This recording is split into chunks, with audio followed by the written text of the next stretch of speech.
ಇದೆಲ್ಲ ಆಗದೆ ಹೋಗಿದ್ದಿದ್ರೆ ಅವಳು ನಮ್ಮಿಂದ ದೂರನೇ ಇರ್ತಿದ್ಲು.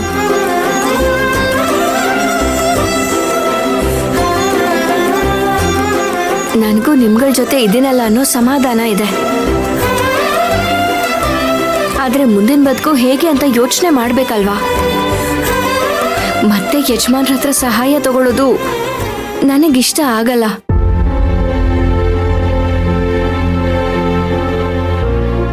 ಅವ್ರ ಸಹಾಯ ಇಲ್ದೆ ನಾವ್ ಬದುಕನ್ನ ಕಟ್ಕೊಳ್ಳೋದು ಹೇಗೆ?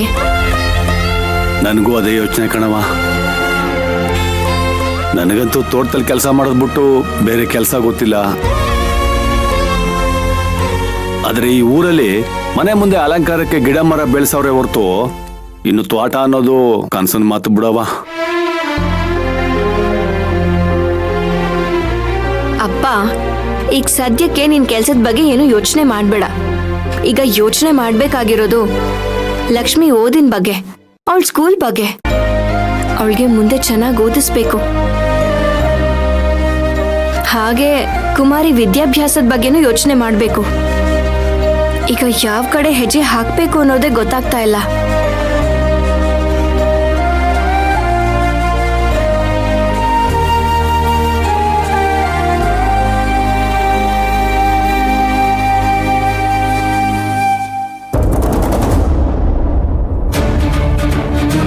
ಯಾಕಳಿ ಅಂದ್ರೆ ಸುಮ್ಮನೆ ಇದ್ದೀರಾ? ಅವ್ರ ಫೋನ್ ತಗೊಂಡು ಕಾಲ್ ಹಿಸ್ಟ್ರಿ ಚೆಕ್ ಮಾಡಿ. ಅಯ್ಯೋ ಅತ್ತೆ, ಚೆಕ್ ಮಾಡೋದೇನಿದೆ? ಈ ಗೋವಿಂದಾನೆ ಫೋನ್ ಮಾಡಿ ಹೇಳಿರ್ತಾನೆ. ಅಯ್ಯೋ ಯಜಮಾನ್ರೆ, ನಾನು ಮಾಡಿಲ್ಲ ಅಂತ ಹೇಳ್ತಿದ್ರು, ನೀವು ನನ್ನ ಮೇಲೆ ಅನುಮಾನ ಪಡ್ತಾ ಇದೀರಲ್ಲ. ಬಾಯ್ ಮುಚ್ಚ. ನಿನ್ ಮೇಲಿಲ್ಲ ಅಂದ್ರೆ ಇನ್ಯಾರ ಮೇಲೆ ಅನುಮಾನ ಪಡೋದಕ್ಕಾಗುತ್ತೆ? ಇಂಥ ಕಿತಾಪತಿ ಕೆಲ್ಸಗಳೆಲ್ಲ ನೀನೇ ತಾನೇ ಮಾಡೋದು ಈ ಮನೇಲಿ. ಯಜಮಾನ್ರೆ, ನಿಮ್ಮ ಮೇಲೆ ಆಣೆ ಮಾಡ್ತೀನಿ, ನಾನು ಫೋನ್ ಮಾಡಿಲ್ಲ. ನೀನ್ ತಪ್ಪು ಮಾಡಿ ನನ್ ಮೇಲೆ ಆಣೆ ಮಾಡಿ ನನ್ಗೆ ಹೊಗೆ ಹಾಕ್ಸೋದಕ್ಕೆ ಸ್ಕೆಚ್ ಮಾಡ್ತಿದೀಯಾ? ಅಯ್ಯಯ್ಯೋ, ನನಗಂತ ಬುದ್ಧಿ ಇಲ್ಲ ಯಜಮಾನ್ರೆ. ಬೇಕಾದ್ರೆ ನನ್ನ ಮೇಲೆ ಆಣೆ ಮಾಡ್ಕೊತೀನಿ, ನಾನು ಫೋನ್ ಮಾಡಿಲ್ಲ. ಈ ಆಣೆ ಪ್ರಮಾಣ ಎಲ್ಲ ಸಾಕು. ಮೊದ್ಲು ನಿಮ್ ಫೋನ್ ಕೊಡಿ, ಆಮೇಲೆ ಯಾರ್ ಬಂಡವಾಳ ಏನು ಅಂತ ಗೊತ್ತಾಗುತ್ತೆ.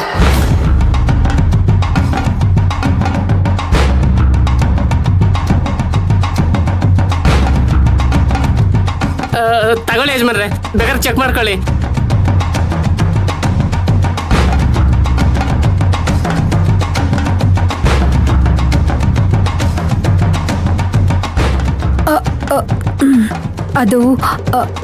ಅದು ನಾನೇ ಫೋನ್ ಮಾಡಿದ್ದು ಅಮ್ಮೋರೆ.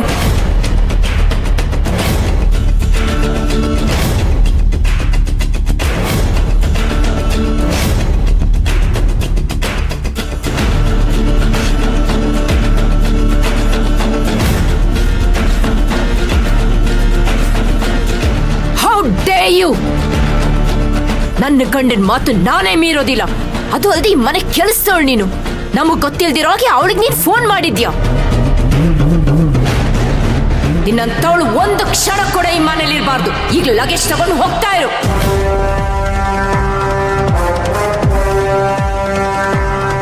ಸಮಂತ, ಇವಳ್ದೇನಿದೆಯೋ ಅದೆಲ್ಲ ಸೆಟಲ್ಮೆಂಟ್ ಮಾಡಿ ಕಳಿಸ್ತಾ ಇರು.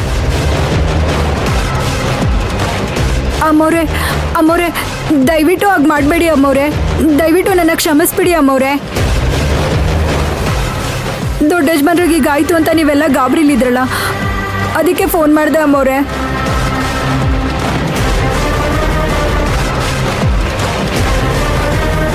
ಇಂಥ ಸಮಯದಲ್ಲಿ ಚಿಕ್ಕ ಯಜಮಾನ್ರು ಇರಬೇಕಾಗಿತ್ತು ಅಂತ ನೀವು ಹೇಳ್ತಿದ್ರಲ್ಲ, ಅದಕ್ಕೆ ಅವ್ರು ಬಂದರೆ ಎಲ್ಲರೂ ಧೈರ್ಯವಾಗಿರ್ತಾರೆ ಅಂತ ಯೋಚನೆ ಮಾಡಿ ಫೋನ್ ಮಾಡಿದೆ ಅಮ್ಮೋರೆ. ದಯವಿಟ್ಟು ಕ್ಷಮಿಸಿ ಅಮ್ಮೋರೆ.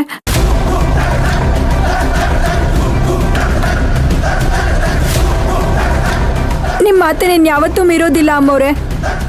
ದಯವಿಟ್ಟು ನನ್ನ ಕೆಲಸದಿಂದ ತೆಗಿಬೇಡಿ. ಈ ರೀತಿ ಬೇಡ್ಕೊಂಡಿದ ತಕ್ಷಣ ಮಾಡಿರೋ ತಪ್ಪೆಲ್ಲ ಸರಿಯಾಗಿ ಹೋಗ್ಬಿಡುತ್ತಾ?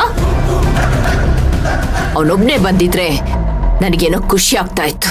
ಆದ್ರೆ ಅವನಿಂದ ಅವಳು ಬಂದ್ಲು. ಅವಳಿಂದ ನನ್ಗೆ ಎಷ್ಟೆಲ್ಲ ಅವಮಾನ ಆಯ್ತು.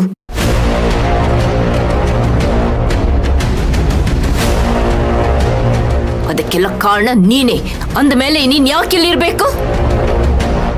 ಹೋಗ್ತಾ ಇರು. ಅಮ್ಮವ್ರೆ, ನೆಲೆ ಇಲ್ದೇ ಇರೋಳು ನಾನು ಇಲ್ಲಿ ಬಂದು ಒಂದ್ ನೆಲೆ ಕಟ್ಕೋತಾ ಇದ್ದೀನಿ. ಈಗ ನನ್ನ ಈಚೆ ಹಾಕ್ಬಿಟ್ರೆ ನಾನು ಹೇಗ್ ಜೀವನ ಮಾಡ್ಲಿ ಅಮ್ಮವ್ರೆ? ದಯವಿಟ್ಟು ನನ್ನ ಕ್ಷಮಿಸ್ಬಿಡಿ ಅಮ್ಮವ್ರೆ.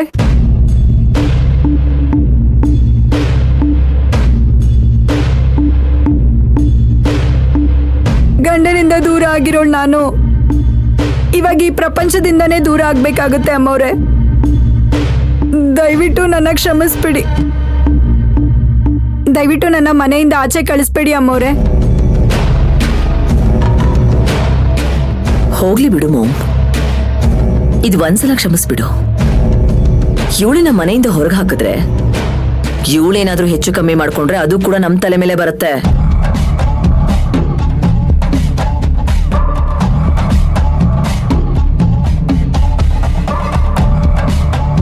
ನೋಡು, ಇದೇ ಕೊನೆ. ಇನ್ನೊಂದ್ಸಲ ಹೀಗೆಲ್ಲ ಮಾಡಿದ್ರೆ ಮಾಮ್ ಅಲ್ಲ, ನಾನೇ ನಿನ್ನ ಹೊರಗಡೆ ಹಾಕ್ತೀನಿ.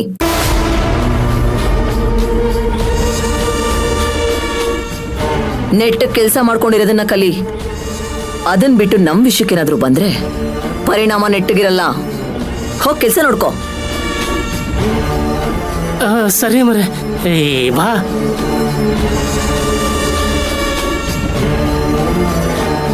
ಮನೆ ಕೆಲಸದವರೆಲ್ಲ ಅವಳಿಗೆ ಇನ್ಫಾರ್ಮೇಶನ್ ಕೊಡೋ ಹಾಗಾಗಿದ್ದಾರೆ. ಇನ್ಮೇಲೆ ಇವಳ ಮೇಲೊಂದು ಕಣ್ಣಿಟ್ಟಿರಿ.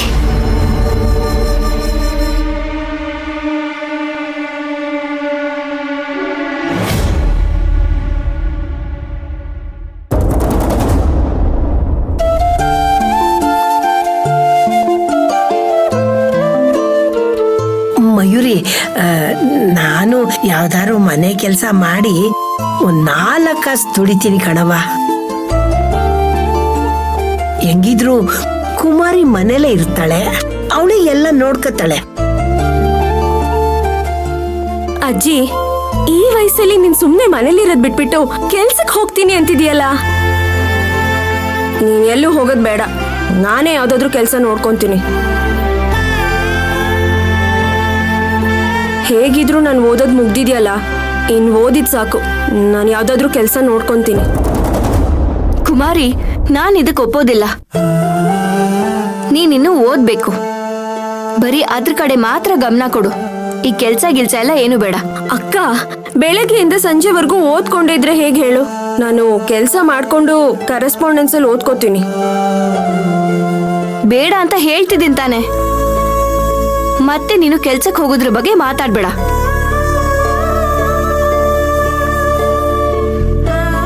ಮಗಳೇ, ಯಾರು ಕೆಲ್ಸಕ್ಕೆ ಹೋಗೋದ್ ಬೇಡ ಅಂತೀಯ.